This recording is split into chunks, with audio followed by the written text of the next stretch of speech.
So, welcome back to our video. So, for today's video guys, pupunta kami ng store ni Aaron. So, almost there guys. Napakaganda ng tanawin. So, we're here na guys. So, papasok na tayo sa mall. So, nag-decide si Aaron guys, pupunta dito kasi nag-sale sila. Mostly guys, si Aaron nagsha-shopping kapag mag-sale kasi malaking discount guys. Pero mostly kahit nagsi-sale is still expensive para sa akin. Kasi parang normal lang ang price. Ang binibigay nilang price guys kapag nagsi-sale sila. So anyway, nagpili na si Aaron ng shorts. At ito na yun guys.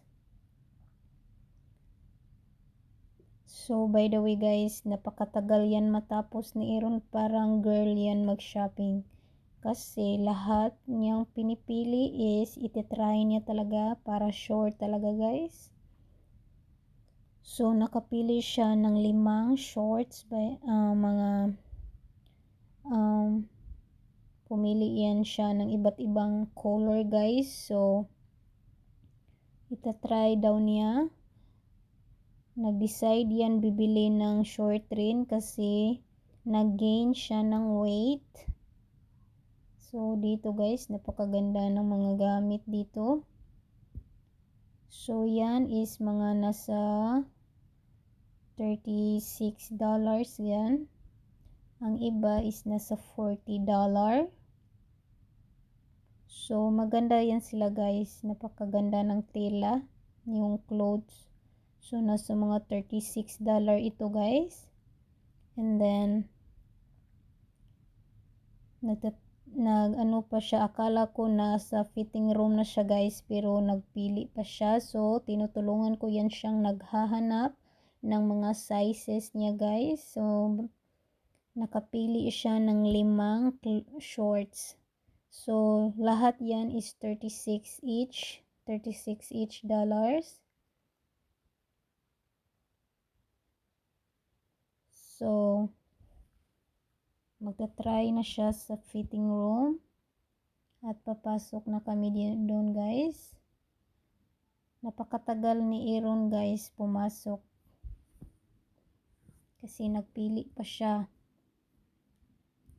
At iniwan ko siya doon kasi nakapili na ako ng short para sa kanya at ako naman ay pupunta at magpili ako ng aking magustuhan sa ladies section. Dito is for boys section. So nagtry ako mag-check kung may magustuhan si Aaron dito na mga t-shirts. So nasa mga 20 below ito guys, 20 below dollars ang price ng mga t-shirts.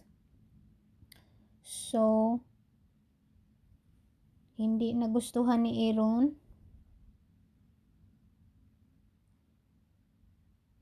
at short lang ang kinuha niya. So nagtry na siya. So while nag-wait kami ni Aaron guys at nakahanap ako ng hat sa fitting room area at tinatry ni Ted.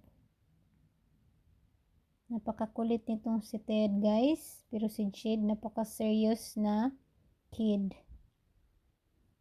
So yung hat na nakita namin is nasa $40+ yan, $40+ Hindi ko kinukuha kasi it's big size ni Ted.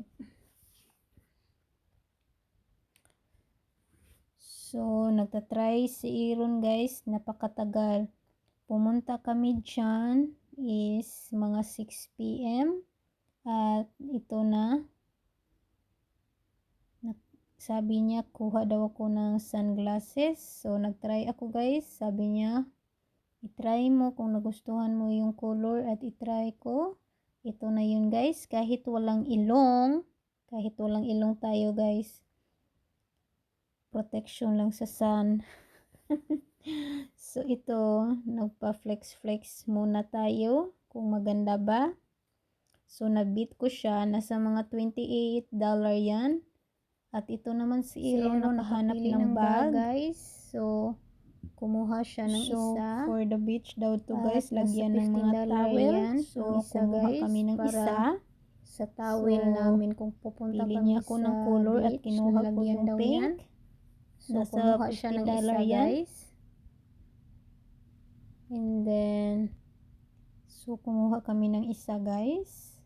Napakaraming nice na collection dito guys. Napakaganda yung mga gamit. Pero masyadong mahal lang. So, punta na tayo sa cashier. Yung mga makukulit na guys, gusto na ring umalis. So, punta na tayo sa cashier. Kahit maliit lang ang aming nabili guys, is napakamahal talaga. Kahit nagsisell sila, still malaki pa rin ang nabayaran namin. Sabi ko kay Aaron, go to the cashier na kasi ang mata niya is kapag may magustuhan siya, napahinto kami guys. Ang tagal niyang matapos talaga pero napili lang pero hindi niya kukunin kasi hindi niya gusto yung style or color.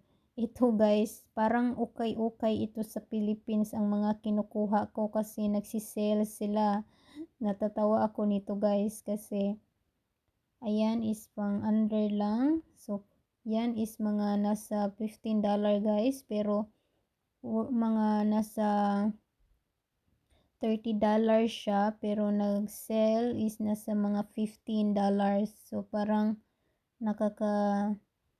parang ukay-ukay ito sa atin. Kaya bumili ako guys. Kasi mamura lang para sa akin. So anyway, punta na tayo sa cashier. So nakabili lang ako ng hindi maraming item guys. So, binilhan ako ni Aaron ng isang t-shirt na color orange. Pero wala si Althea dyan, kaya hindi siya nakatry. Pero malaki rin ni Althea. So, punta na tayo. Magbayad na. Si Aaron guys is napaka-talkative talaga niyan. Kaya matagal kaming natapos dyan sa cashier area. Sabi ko sa kanya, bilis-bilisan kasi gusto nang umuwi ng twin. Si Jed is galit na.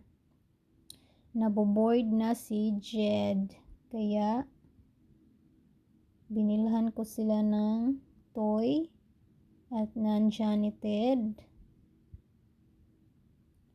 Mabilis lang talaga maboard ang kids. Kaya, bilis-bilisan ang ating kilos. Ang mata ni Aaron is nasa item. Umalis siya kasi may nakita ulit siya.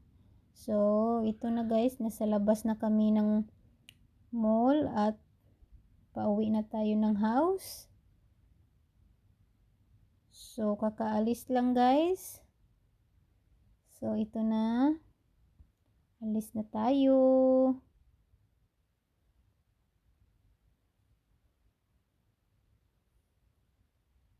Salamat sa inyong mga support guys. God bless you all. Shout out sa inyong lahat. Thank you so much for the support. God bless everyone. Bye-bye.